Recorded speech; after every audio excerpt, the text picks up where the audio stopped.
আসসালামু আলাইকুম ওয়া রাহমাতুল্লাহ। উহুদের ময়দানে শহীদ হওয়ার কারণে দুইজন সাহাবীকে একই কবরে কেন দাফন করা হয়েছে?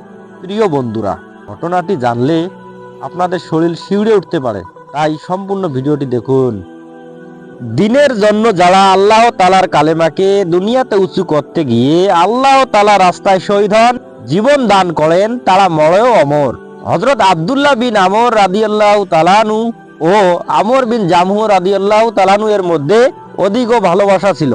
এই জন্য উভয়কে উহুদের ময়দানে এক কবরে দাফন করা হয়। হযরত আব্দুল্লাহ বিন আমর রাদিয়াল্লাহু তাআলা আনহু মুখমণ্ডলে আঘাতপ্রাপ্ত হন, তাই তিনি একটি হাত দিয়ে জখম ঢেকে রেখেছিলেন। ওই অবস্থাতে তিনি শাহাদাত বরণ করেন। দাফন করার সময় হাতখানি সরিয়ে সোজা করতে গেলে ফিনিকি দিয়ে রক্ত ছুটে বলে রাসূল করিম সাল্লাল্লাহু আলাইহি সাল্লামের নির্দেশে ওই অবস্থায় তাকে দাফন করা হয়। 40 বছর পরের ঘটনা।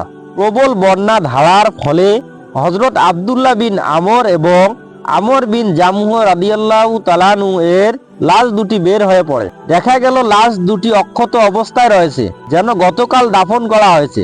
হযরত আব্দুল্লাহ রাদিয়াল্লাহু তাআলা আনহু হাতখানি মুখমণ্ডল থেকে উঠানোর সাথে সাথে রক্ত ছুটল। পুনর্বার হাতখানি যথাস্থানে রেখে দিলে রক্ত বন্ধ হয়ে গেল। প্রায় 40 বছর পরের ঘটনা।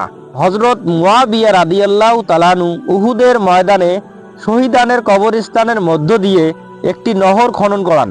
খননের কাজ আরম্ভ করার পূর্বে লোকদিগকে নিজ নিজ শহীদদের লাশ নিয়ে যেতে জানিয়ে দেওয়া হলো। হযরত জাবের রাদিয়াল্লাহু তাআলা আনহু বর্ণনা করেন, আমরা লাশগুলো তুলে আনলাম, তা সম্পূর্ণ তাজা ছিল, সুগন্ধি বের হচ্ছিল।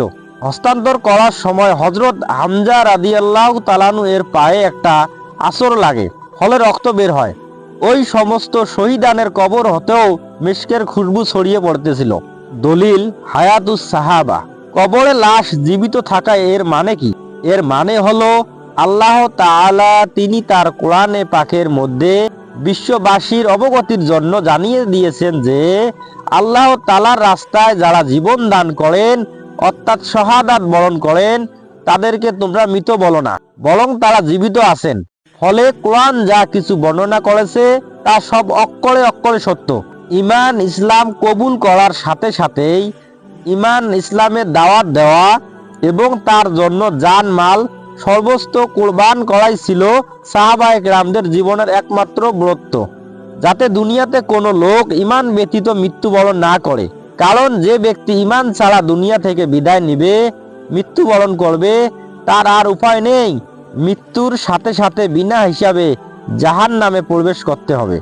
আর যারা ঈমান হিদায়াত সহ মৃত্যুবরণ করবে, তারা মৃত্যুর সাথে সাথে জান্নাতের তথা বেহেশতে চির শান্তি নিকেতনে প্রবেশ করবে।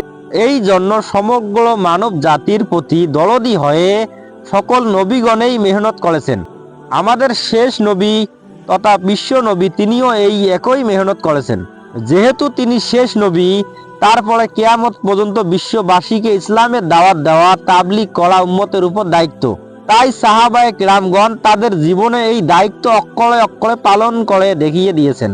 অথচ আজ আমরা নিজেদেরকে মুসলমান বলে দাবি করার পরও, রাসূল করিম সাল্লাল্লাহু আলাইহি সাল্লামের উম্মত দাবি করার পরও শতকরা একজন উম্মত পাওয়া যাবে না যিনি জীবনে একমাত্র উদ্দেশ্য বানিয়েছে এই মহান দাওয়াত ও তাবলীগের কাজ করিয়েছেন।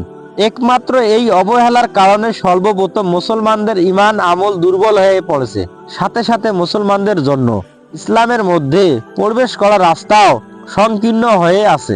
ইতিহাসের পাতায় হয়তো এমন সাহাবার নাম পাওয়া যাবে না যিনি ঈমান আনার পর জীবনে নামাজ, রোজা, হজ, যাকাত কিছু আদায় করার সুযোগ পাননি। অথচ এমন একজন সাহাবী পাওয়া যায় না যিনি দিন কবুল করার পর তথা ঈমান আনার পর দিনের জন্য মেহনত করেনি। হযরত উমাইর রাদিয়াল্লাহু তাআলা আনহু তখনও ঈমান কবুল করেননি, কিন্তু হঠাৎ উহুদের দিন তার চিন্তা চেতনা পরিবর্তন ঘটে। ঈমান ও ইসলামের মহিমা তার কাছে ফুটে ওঠে। তিনি মাদিনায় এসে জানতে পারলেন যে নবী করিম সাল্লাল্লাহু আলাইহি সাল্লাম উহুদে। তিনি সাথে সাথে কলেমা পড়ে উহুদ প্রান্তরেই মুসলিম বাহিনীর সাথে যোগদান করলেন এবং কাফেরদের সাথে লড়তে লড়তে শাহাদাতের মর্যাদা লাভ করলেন। তিনি জীবনে এক ওয়াক্ত নামাজ পড়ার সুযোগ পাননি। নবী করিম সাল্লাল্লাহু আলাইহি সাল্লাম বলেন, উমাইর রাদিয়াল্লাহু তাআলা আনহু জান্নাতি ও বেহেশতি। কৌতূহল বশত হযরত আবু হুরাইরা রাদিয়াল্লাহু তাআলা আনহু লোকদিগকে জিজ্ঞাসা করতেন, বলো দেখি কে নামাজ না পড়ে বেহেশতে গেছেন? যারা ঘটনাটা অবগত ছিলেন না তারা বলে দিতে অনুরোধ করলে তিনি বলতেন, হযরত উমাইর রাদিয়াল্লাহু তাআলা আনহু। এই জন্য জীবনে একমাত্র উদ্দেশ্য বানিয়ে সকলকে জিহাদ, দাওয়াত ও তাবলীগের কাজ করতে হবে। যার সামনে আখিরাত থাকবে, মৃত্যু, কবর ও ময়দানে হাসর, জান্নাত ও জাহান্নাম থাকবে। দিনের মেহনতের জন্য হুজুরে পাক সাল্লাল্লাহু আলাইহি সাল্লাম ও তার সাহাবীগণের কষ্ট ও কুরবানি থাকবে।